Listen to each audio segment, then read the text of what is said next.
Welcome! Have you ever felt your writing was a little choppy? Or that your sentences didn't quite flow together as smoothly as you'd like? The secret to fixing that often lies in some of the smallest words in the English language, conjunctions. They are the grammatical glue that connects our ideas, turning fragmented thoughts into coherent, powerful statements. Today, we're going to master them. We'll break it down into 4 simple parts. First, we'll tackle coordinating conjunctions, the famous FANBOYS. Second, we'll dive into subordinating conjunctions and learn how they create complex sentences. Third, we'll explore correlative conjunctions, which work in pairs. And finally, we'll review the most common mistakes people make and how you can avoid them. By the end of this lesson, you'll be connecting ideas like a pro. Let's get started.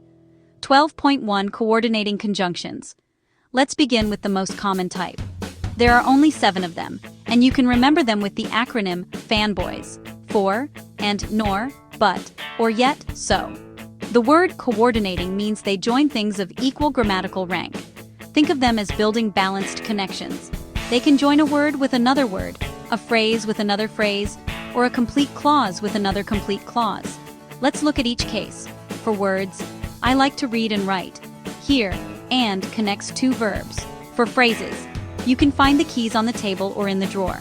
Here, or connects 2 prepositional phrases. And for clauses, she tried her best, but she failed the test. Here, but connects 2 complete thoughts, or independent clauses.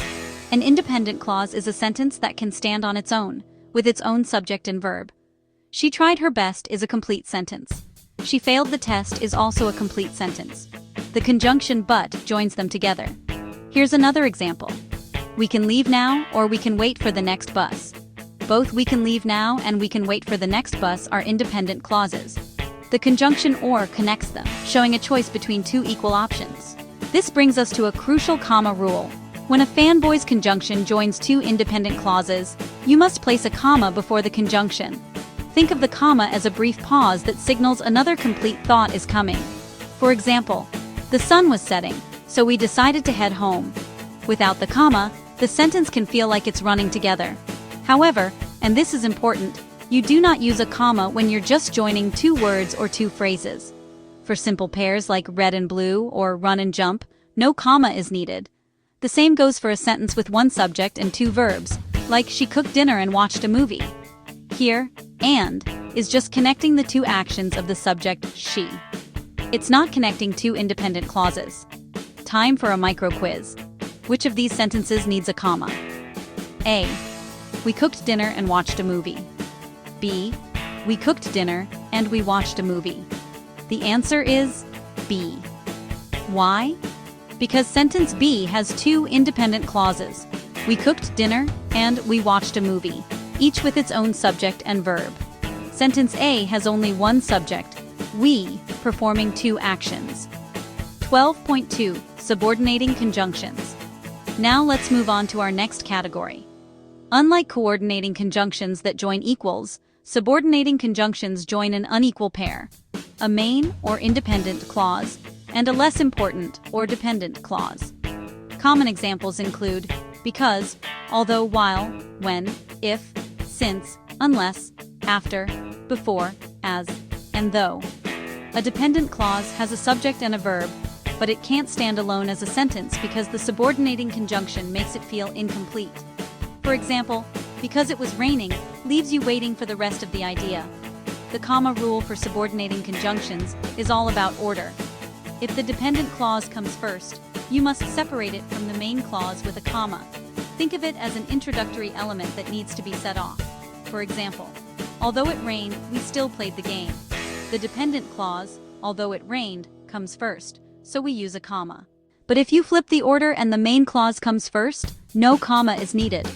The subordinating conjunction in the middle of the sentence is strong enough to connect the 2 clauses without any extra punctuation. So our example becomes, we still played the game although it rained. No comma. The flow is natural. Let's look at another pair of examples with because. Because I studied hard, I passed the exam. The dependent clause, because I studied hard, is at the beginning, so we need a comma. Now let's reverse it. I passed the exam because I studied hard. Here, the main clause is first, so no comma is necessary. It's a simple but powerful rule. Let's do a quick micro quiz. Which sentence is punctuated correctly? A. I left early since I was tired. Or B. Since I was tired, I left early. Both are grammatically correct sentences, but only B uses the comma rule perfectly. The introductory dependent clause, since I was tired, is correctly followed by a comma. Sentence A is also correct because the dependent clause comes second, so no comma is needed. The key is recognizing the structure. 12.3 Correlative Conjunctions. Our third type of conjunction works in pairs to connect words, phrases, or clauses. Think of them as a team. The most common pairs are either, or neither, nor both, and not only, but also, and whether, or. They create a strong, balanced structure in your sentences. The most important rule for correlative conjunctions is parallelism. This means the grammatical structure following the first part of the pair must be the same as the structure following the second part. For example, if you follow both with a verb, you must follow and with a verb. If you follow not only with a noun, you must follow but also with a noun. For instance, this class will improve both your reading and your writing. Here, both is followed by a noun phrase, and is followed by a noun phrase. The structure is parallel and balanced. Another key rule involves subject-verb agreement, specifically with either or and neither nor. When these pairs connect two subjects, the verb should agree with the subject that is closer to it. This is called the proximity rule. It can feel a little tricky, but it's straightforward once you see it in action. For example, neither the teachers nor the principal is here today. The verb is because the closer subject, principal, is singular. But watch what happens when we flip it. Neither the principal nor the teachers are here today. Now the verb is are because the closer subject, teachers, is plural. Let's try a microfix. Incorrect. She is not only smart, but also has a kind heart. To fix the parallelism, we need to match the structures. Correct. She is not only smart, but also kind. Now we have adjective and adjective. Perfect balance. 12.4 Common mistakes. Finally, let's put it all together by looking at some common errors to avoid. First, comma splices. This is when you join two independent clauses with only a comma, which is too weak. Wrong. I got home late, I was very tired. To fix this, you can add a FANBOYS conjunction, like I got home late and I was very tired. Or, you can make it a complex sentence. Because I got home late, I was very tired. Second, avoid run-on sentences, where you just smash two independent clauses together with no punctuation at all. Wrong. She loves to paint, he sells his art online. Correct. She loves to paint, and he sells his art online. Third, watch out for double conjunctions. You don't need two. Wrong. Although he was tired, but he kept working. Just pick one. Although he was tired, he kept working. Or, he was tired, but he kept working. Let's do a final check. Is this correct? Neither the players nor the coach was early. Yes. The verb was correctly agrees with the closer singular subject, coach. You've got this. For practice, try writing 3 sentences of your own.